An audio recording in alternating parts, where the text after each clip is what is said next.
आज के इस प्रसंग में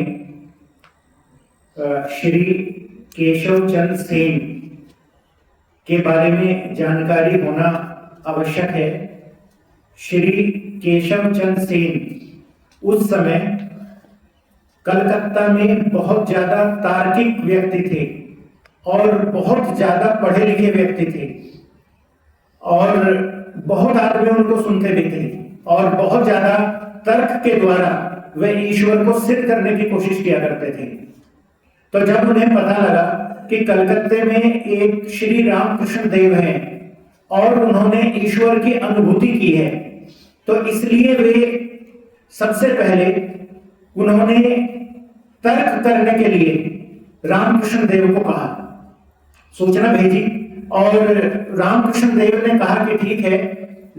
तो कुछ समय बाद वे सोचते थे कि तर्क के द्वारा वे रामकृष्ण देव को पराजित कर सकते हैं और इस प्रकार उनके मिलने का दिन तय हुआ।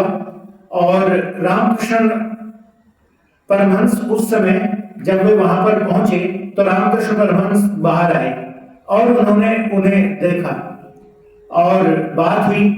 तो पूछा उन्होंने कि केशव चंद्र सेन ने उनसे कहा कि भगवान के बारे में आपकी क्या राय है, कृपया ये बताइए। तो रामकृष्ण देव ने कहा कि क्या तुम मेरी आंखों में भगवान को नहीं देख सकते, या मेरे हाथों में तुम भगवान को स्पर्श नहीं कर सकते।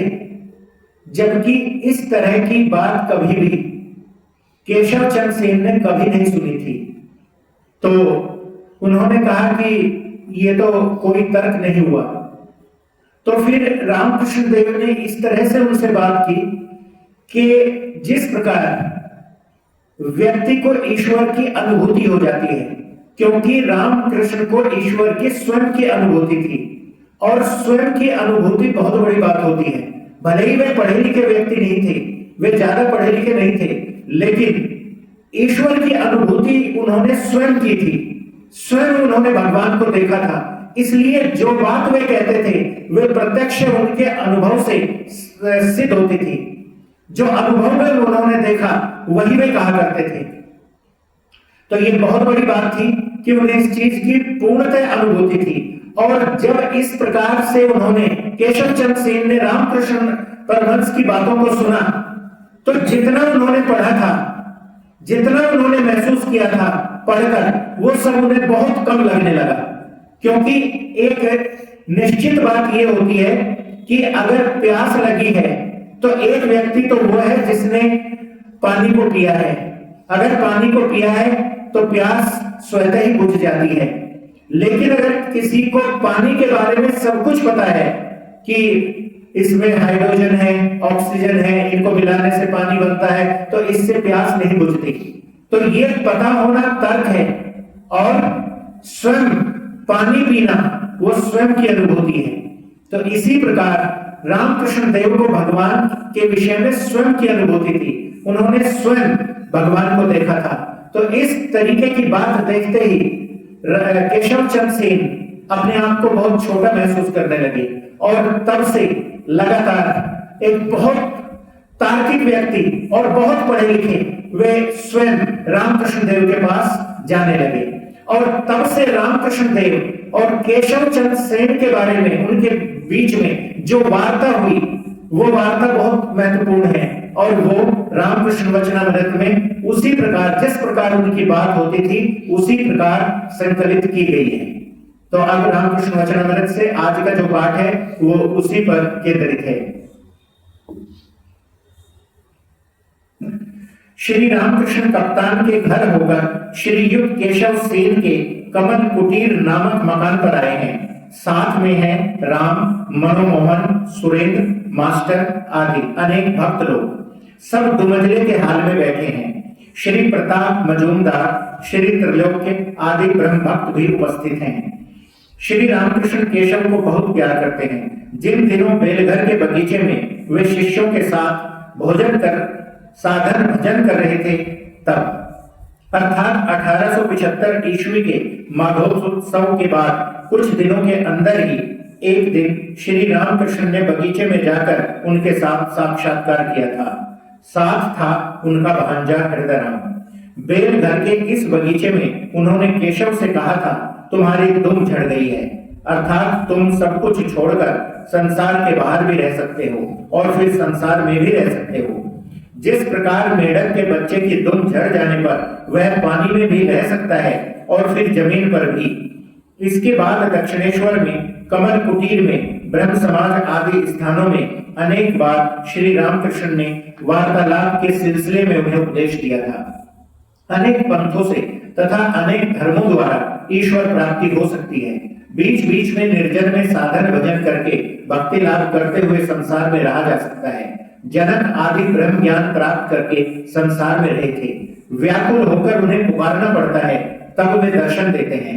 तुम लोग जो कुछ करते हो निराकार का साधन, वह बहुत अच्छा है।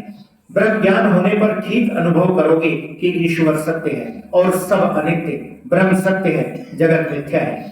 सनातन हिंदू धर्म में साकार निराकार दोनों ही माने गए हैं। अनेक भावों से ईश्वर की पूजा होती है।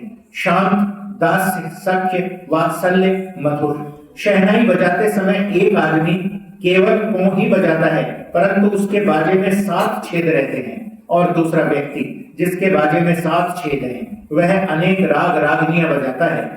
तुम लोग साकार को नहीं मानते, इसमें कोई हानि नहीं। निराकार में निष्ठा रहने से भी हो सकता है, परंतु साकारवादियों के केवल प्रेम के आकर्षण को लेना, मां कहकर उन्हें पुकारने से भक्ति प्रेम और भी बढ़ जाएगा। कभी दास्य, कभी सख्य, कभी वात्सल्य, कभी मधुर भाव, कोई कामना नहीं है। उन्हें प्यार करता हूं, यह बहुत अच्छा भाव है। इसका नाम है अहेतुक भक्ति।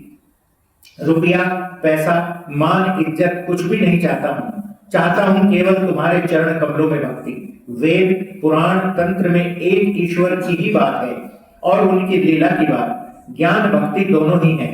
संसार में दासी की तरह रहो। दासी सब काम करती है, पर उसका मन रहता है अपने घर में।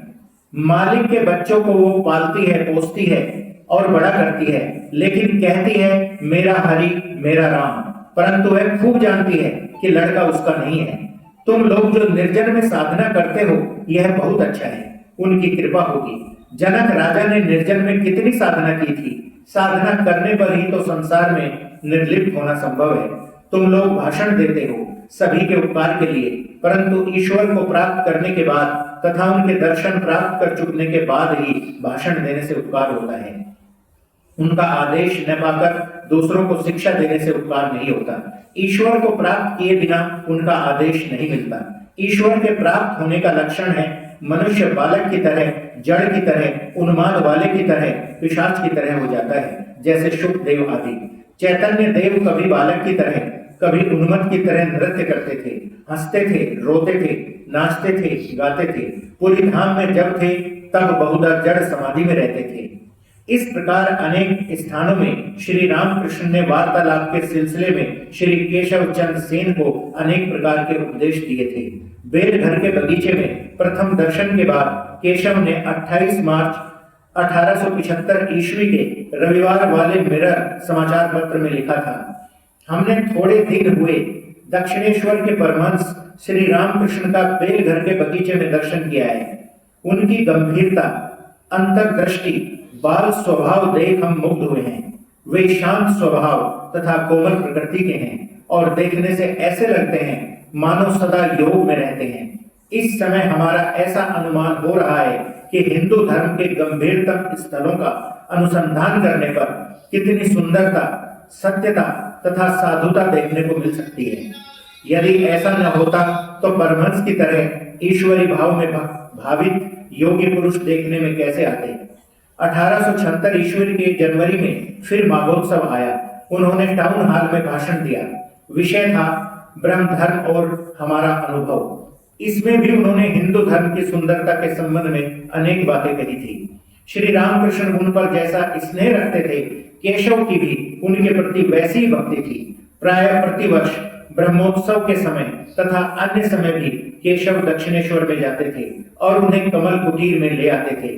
कभी कभी अकेले, कमल कुटीर के दूसरे मंजिले पर उपासन गृह में उन्हें परम अंतरंग मानते हुए भक्ति के साथ ले जाते तथा एकांत में ईश्वर की पूजा करते और आनंद मनाते थे।